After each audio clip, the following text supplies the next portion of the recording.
Bem-vindos de novo aos vídeos sobre HTML5 e CSS3 e neste vídeo vamos falar sobre algo extraordinário também com o CSS3, que é as transformações. E para isso vamos aqui preparar o nosso exercício que já está bastante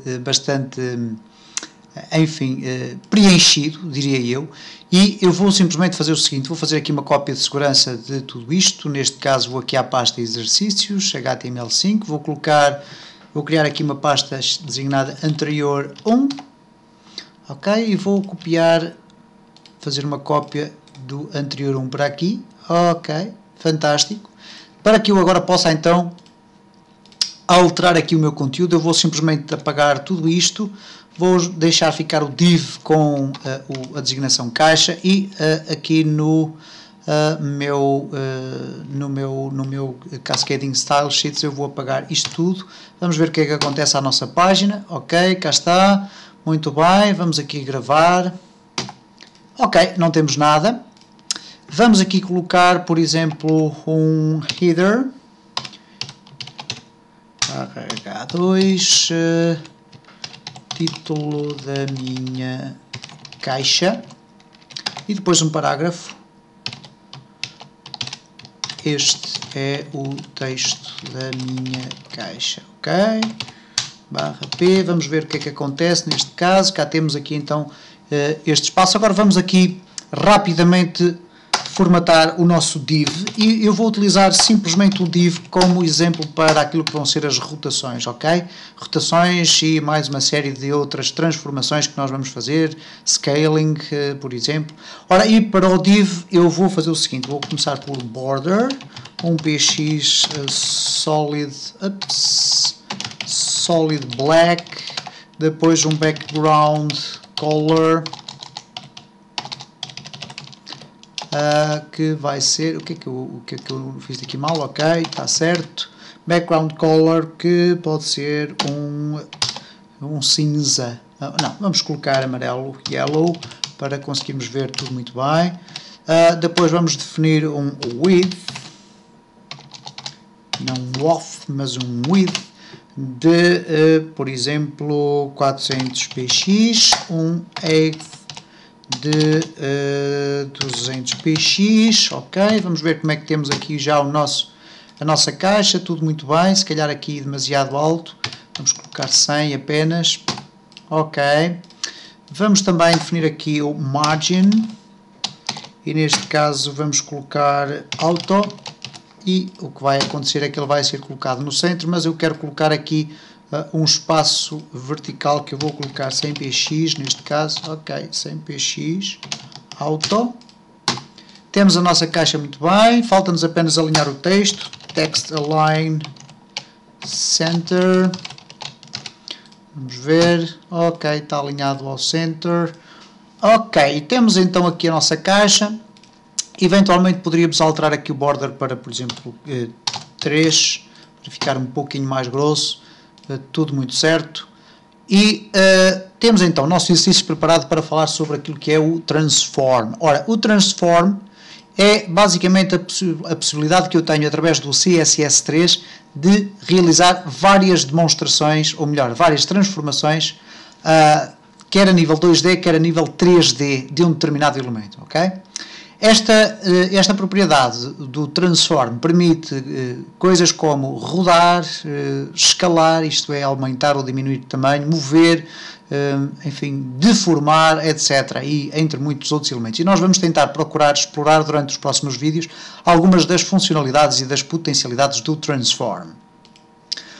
Ora, basicamente o que nós temos que fazer simplesmente é colocar aqui transform, ok? Neste caso o transform é compatível com qualquer browser, ok? Nós podemos colocar também aqui o WebKit no caso do Google Chrome, ou então o Moz no caso do Mozilla. Neste caso vamos utilizar simplesmente Transform, porque ele é compatível com o Google Chrome, e à frente do Transform nós temos genericamente dois tipos de possibilidades, isto é, utilizar None, e neste caso estamos a dizer que a nossa caixa não vai ter qualquer transformação, ou então utilizar aquilo que se chama uma transform function, ok? Uma função de transformação, e que nós vamos começar a ver aqui em maior detalhe. Ora, vamos então ver aqui o transform, e eu por razões... aliás, vamos aqui explicar da seguinte forma. Vamos colocar, por exemplo, o transform, neste caso, em vez de utilizar esta função, vamos colocar aqui o rotate, e vamos aqui, esta função utiliza um parâmetro que é os graus, neste caso 45 deg, ok? Esta é a forma de nós definirmos graus, 45 degrees. Ora, o que acontece neste caso é que eu vou tentar aqui rodar, e reparem o que é que vai acontecer, nada acontece. Isto porquê? Porque no caso do transform, eu vou utilizar agora, vou aqui utilizar o prefixo WebKit, ok? E reparem como automaticamente já consigo colocar a minha caixa rodada, ok? Então é aconselhável sempre utilizar aqui o WebKit, porque em determinadas circunstâncias o facto de utilizarmos só o transform poderá não resultar naquilo que desejamos. É evidente que se eu quisesse utilizar esta implementação para qualquer browser, eu teria que repetir, neste caso, Moz, e aqui também o O, e neste caso eu teria a certeza absoluta de que isto seria compatível, pelo menos o mais compatível possível, com os outros browsers. Podemos fazer aqui uma experiência, neste caso com o Internet Explorer. Ok, vamos aqui copiar o nosso link. Isto para salvaguardar novamente, ou para sublinhar novamente, a importância do Moz. Reparem, o Internet Explorer não consegue fazer isto, ou isto é, reproduzir aquilo que eu quero. No entanto, se eu colocar aqui, por exemplo, um outro prefixo, que é o ms, eu presumo que agora ele já vai conseguir, cá está, o Internet Explorer então a conseguir fazer o mesmo efeito. Posso experimentar ainda, por exemplo, ok, vamos aqui experimentar com o Mozilla, isto apenas para vos mostrar que já é possível então aplicarmos estas transformações às nossas caixas, mas temos que ter sempre em conta a utilização destes prefixos. Ora, eu vou eliminar todos os prefixos, à exceção daquele que interessa para o Google Chrome, e vou agora aqui cuidadosamente apagar todos os browsers que não me interessam, e vou deixar apenas o Google Chrome, refrescar, e cá está, ok?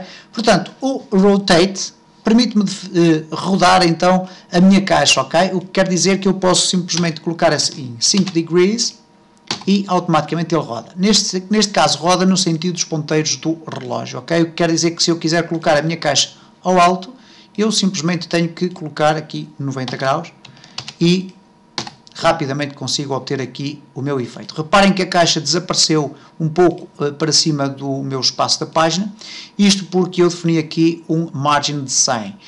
Ora, como a minha caixa tem 400 de largura, e o 100, ora vamos colocar aqui 200 para que a caixa consiga aparecer toda, cá está, e então rodamos aqui a nossa caixa, e portanto basicamente isto é o que nos permite fazer o rotate, virar por exemplo a caixa ao contrário, dá 180 graus, ok, e eu virei a minha caixinha ao contrário. Posso colocar por exemplo 360 e volto a ter a caixa na sua posição normal, ou então o mesmo será dizer 0, ok, 0 degrees, ou é a mesma coisa que ter aqui transformations known, ok, e reparem, cá está tudo igual novamente.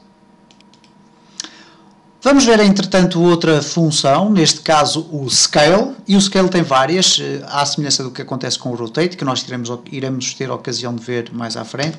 O scale permite-nos ter, por exemplo, aqui dois argumentos, neste caso o x e o y, e se eu tiver 1,1, o que vai acontecer, pus aqui isto a mais, o que vai acontecer é rigorosamente nada. No entanto, reparem quando eu colocar aqui 2, ok?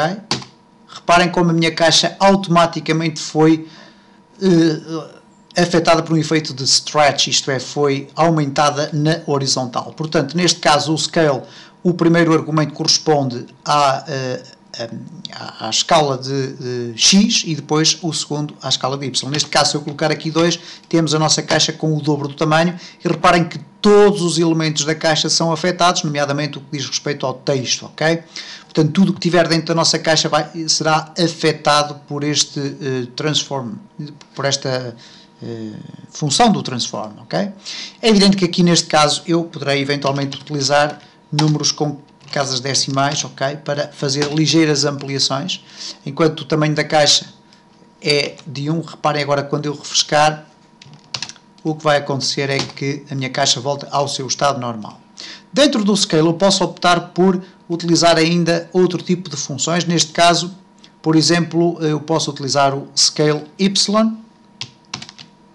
E neste contexto, o Y é maiúsculo. Eu estou a dizer que quero só aumentar no Y. O Y é a coordenada vertical, neste caso é a altura. E reparem então, cá estou eu a esticar a minha caixa. Okay? Posso utilizar também o Scale X. E neste caso já estou a falar na horizontal. Ok? E, portanto, não há muito a dizer sobre isto. Nós podemos continuar aqui a utilizar valores com casas decimais, por exemplo, 1.2, apenas para alargar ligeiramente a minha caixa, ok? E alarga todo o conteúdo da caixa. Vamos ver aqui outra função. Estamos ainda nas funções mais básicas, que é o Screw. Ora, o Skew, ok? Skew permite-me fazer aqui algumas alterações interessantes. Eu vou definir apenas o Skew com um ângulo de 45 deg. Ok, vamos ver o que é que acontece. Reparem, faz aquilo que nós habitualmente vimos como uma deformação nos programas de edição de imagem. Ok, neste caso 45 graus, reparem que é o ângulo que faz aqui. Se eu colocar 90 graus, vamos ter aqui qualquer coisa muito complexa, ok? Reparem que se eu colocar apenas 80, vamos ter aqui a nossa imagem extremamente esticadinha, ok? Extremamente deformada. Portanto, no caso do Skew, nós vamos utilizar sempre valores mais pequenos. Reparem, 10 vai ligeiramente aqui dar esta inclinação, que corresponde a um ângulo de 10 graus aqui em cima. Se imaginarmos uma linha vertical, ok? Temos aqui 10 graus de Skew. Evidentemente que se eu puser 20 graus vamos ter mais. Ok? Se eu quiser fazer o Skew ao contrário, bastará utilizar valores negativos. Ok?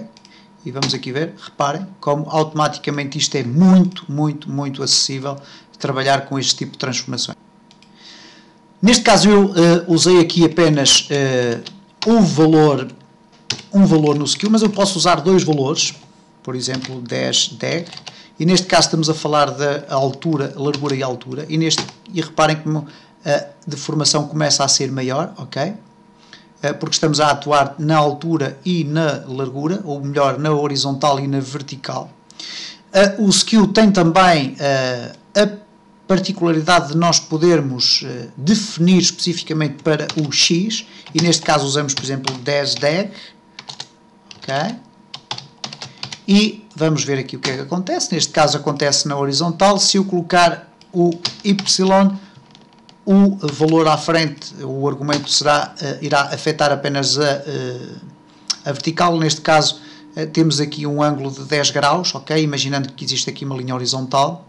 E portanto são instruções extremamente simples que nos permitem aqui fazer transformações nas nossas caixas. No próximo vídeo vamos continuar a falar sobre mais funções do Transform.